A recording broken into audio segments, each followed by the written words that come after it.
Hello, darling friend. I'm going to speak about the power and joy of using our five senses when we make up tales for and with young children.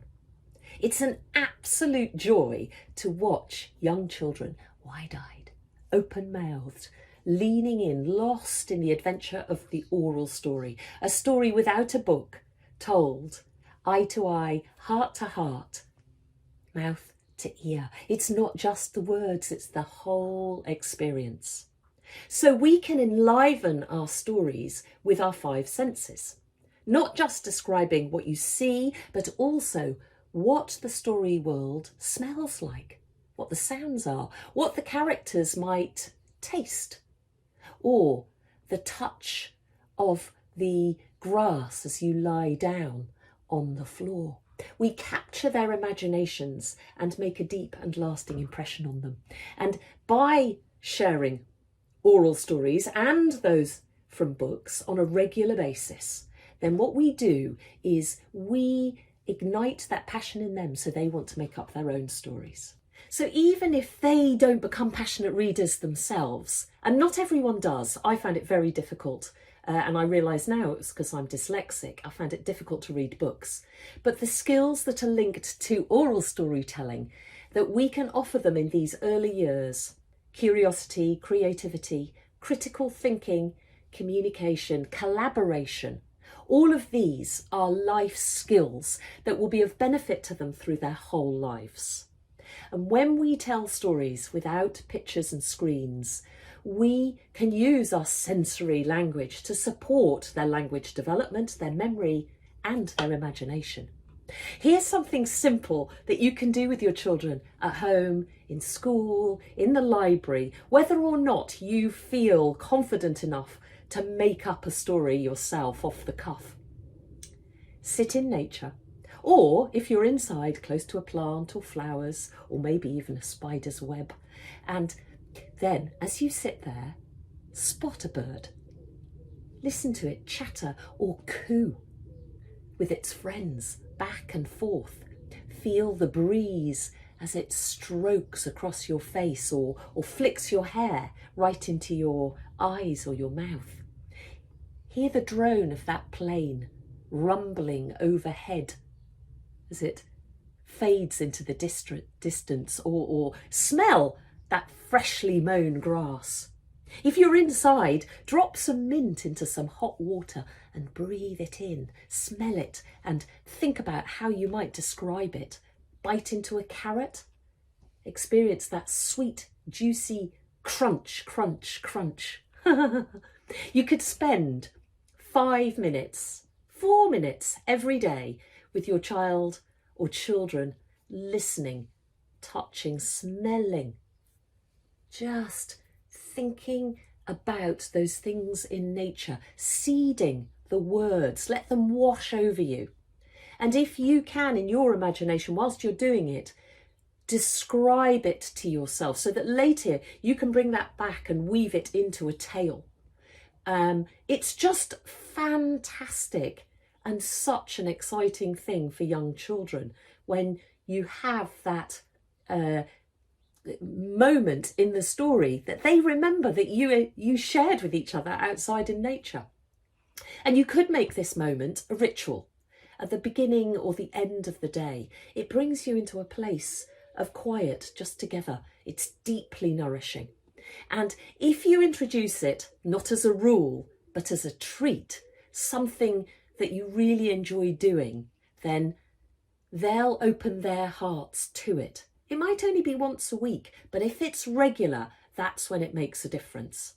And believe me, as long as you don't make them do it, and they come of their own free will and they copy you, they will imitate.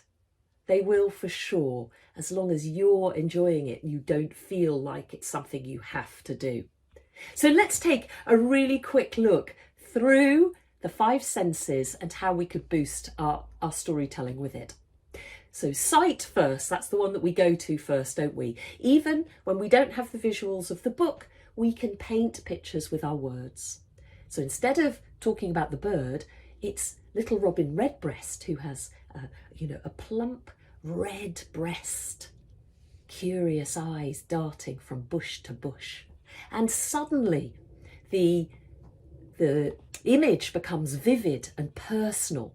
So if you've been in nature and seen the little robin redbreast and the two of you have just watched it, even for a moment, and then you weave it into a story, look and see how your child just gets so excited, full of wonder.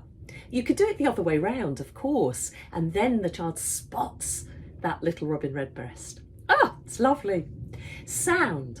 Now the sounds create our rhythms, the playfulness, the drama, the tension, and the joy.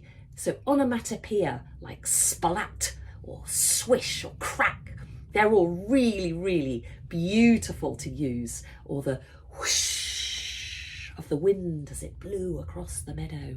Whoosh. And if you use a gesture, the child might join in too. It might become just a festival of sound, your story, which the children can really, really enjoy. And it's a great way to wake them up. Your tone, your volume, your variety of speed can calm or energize the story. Touch it.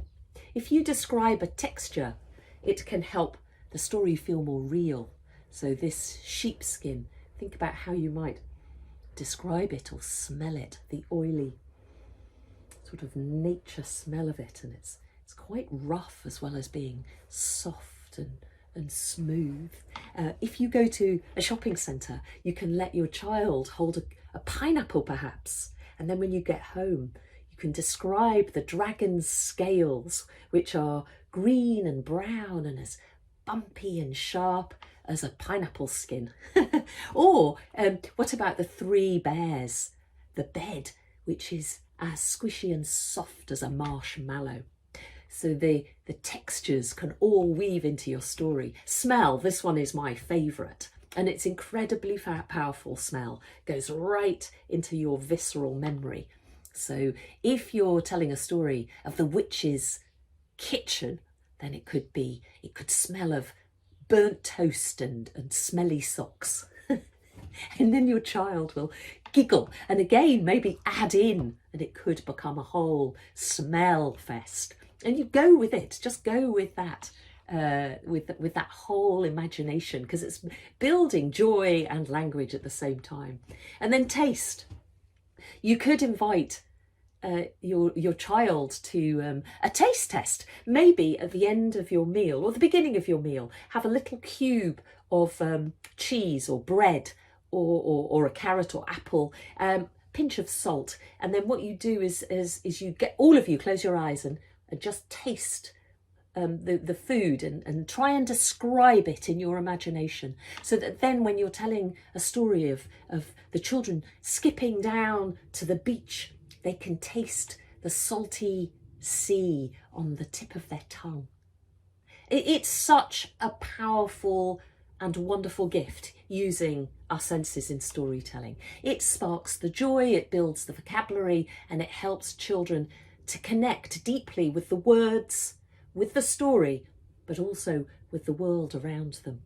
And these rich tales help young children to focus as we lay down really firm foundations for their literacy and learning.